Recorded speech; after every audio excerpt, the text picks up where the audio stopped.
April महिना चालू झाला म्हणजे सूर्यदेव एकदम तापलेले आहेत, म्हणजे कडक ऊन आणि त्याच्यामध्ये फेसवर टॅनिंग. तर आज मी विचार केला आज मी करणार स्किन केअर. तर तुम्हाला दाखवते मी स्किन केअर कशी करते. सगळ्यात अगोदर पहिला मी कसं दूध आपल्या फेसवर लावून घेतलं, त्यानंतर ते वॉश करून मी रोज वॉटर अप्लाय करते आपल्या फेसवर. हे ऑल टाइप स्किन साठी खूप बेनिफिट आहे. ह्याला मी लावून 10 मिनिटासाठी सोडून देते. 10 मिनिटानंतर मी फेस वॉश करते आणि हा फेस पॅक मी अप्लाय करते. आणि तुम्हाला एक गोष्ट सांगू का, हा फेस पॅक दुकानातला नाहीये, हा घरी बनवलेला फेस पॅक आहे. आणि एकदम क्रीमी असं वाटणार नाही की हा घरी बनवलेला, एकदम क्रीमी टाईप आहे. आणि याची स्मेल एवढी ऑसम आहे ना, बाकीच्या प्रोडक्ट पेक्षा अलगच. आणि हे इझिली आपल्या किचन मध्ये उपलब्ध असतात, त्यानेच बनवलेले ही क्रीम फेस पॅक आहे. एक बेनिफिट आहे की आपल्याला याच्यामध्ये काही साईड इफेक्ट होणार नाही. इनफॅक्ट आपल्या फेसवर ग्लो येईल. तुम्ही बघू शकता फेस वॉश केल्याच्या नंतर माझी स्किन किती शाईन करते. त्यानंतर मी अप्लाय करते टमाटर.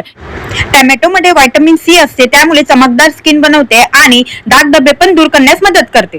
असं नाही की आज मी स्किन केअर मध्ये राहिले आणि चंगू मंगूंना विसरून गेली. त्यांना पण आंघोळ वगैरे करून जेवण वगैरे करून नंतर मी स्किन करायला घेतली आणि पूर्ण चेहरा टमाटर घासल्यानंतर मी ते 10 मिनिटासाठी ठेवलं आणि आपली बाकीची कामं करून घेतली. तुम्ही पण असं करू शकता, आपली स्किन केअर करण्यासाठी थोडा टाइम आपल्यासाठी काढू शकता.